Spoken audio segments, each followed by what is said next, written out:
Merci. Denis Baupin. Oui, merci Monsieur le Président, Monsieur le délégué général, directeur général, pardon.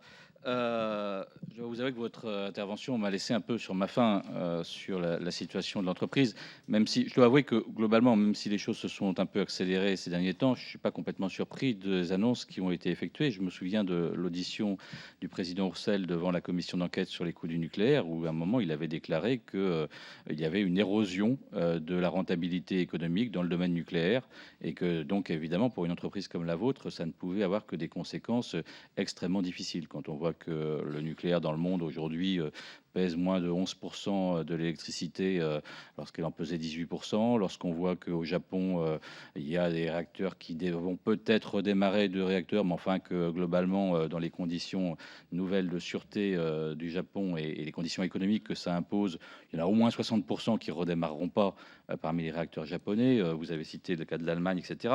Pour une entreprise qui s'est quasiment exclusivement concentrée sur la question nucléaire, évidemment, c'est forcément une situation qui se traduit industriellement et économiquement comme étant difficile. Ce qui m'amène toujours à plaider pour la diversification entamée mais très légèrement par Areva en matière de production énergétique et donc dans le domaine des renouvelables. Mais les questions qui se posent aujourd'hui, évidemment, sur Areva, concernent forcément le domaine du nucléaire prioritairement. Et donc, est-ce que vous pouvez nous dire si c'est vraiment pertinent de continuer avec l'EPR? Parce que la question a été posée dans les médias.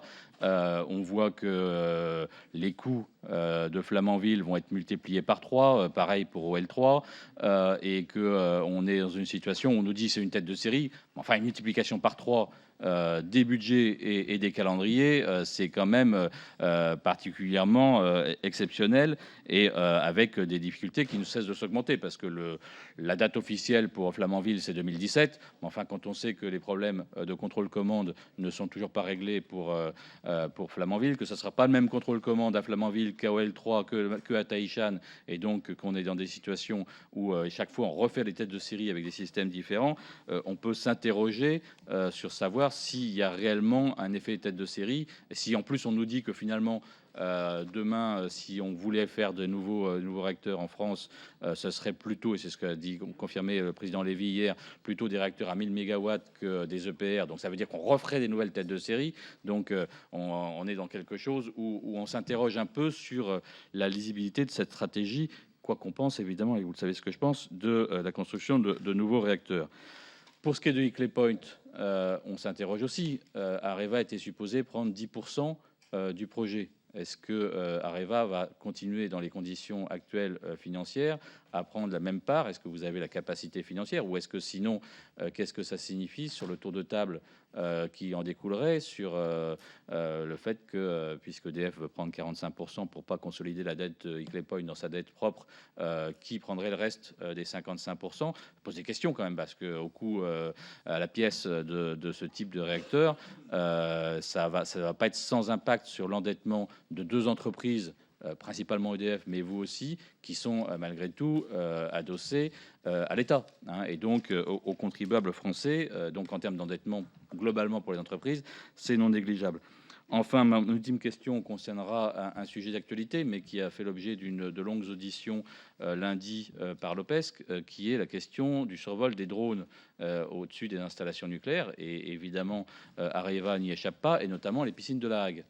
Indépendamment de savoir si aujourd'hui les gens qui pilotent ces drones sont mal intentionnés ou pas, la question, en tout cas demain, de possibilités d'agression extérieure sur ces installations est posée, et donc la sécurité des piscines de La Hague est posée, hein. Dans les piscines de La Hague, il y a à peu près l'équivalent de 100 réacteurs nucléaires, hein, en termes de combustible. Donc on voit bien l'impact qu'aurait une agression extérieure si elle devait à toucher aux installations sensibles.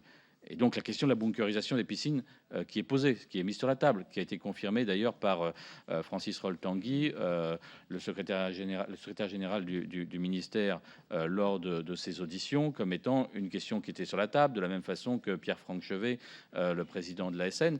Et donc, est-ce que la bunkerisation des piscines de La Hague est à l'ordre du jour pour Areva? Merci. Vous avez évoqué le fait que la presse avait questionné sur l'EPR. Dans son introduction, M. Knoret a été très clair. Il a rappelé les propos de M. Varin. La presse n'a pas questionné. Elle a rapporté un propos de Varin qui aurait dit qu'il fallait sortir de la filière EPR. Et je ne crois pas que M. Varin ne se soit jamais exprimé dans ce sens-là. C'est pour ça que C'est pour ça que je l'ai formulé de cette façon-là, histoire de ne pas faire dire par des rapports de presse voilà, à non, M. parce que Varin ce qu'il n'avait parfois, pas dit. Mais donc, c'est quand d'où on ma va à la question. source de l'information, elle n'est pas vérifiée. Et ben, c'est pour ça que je pose la question à M. Knoret, Bon, justement, pour avoir la confirmation pour de les la source. drones, si vous avez une source, on sera tous intéressés.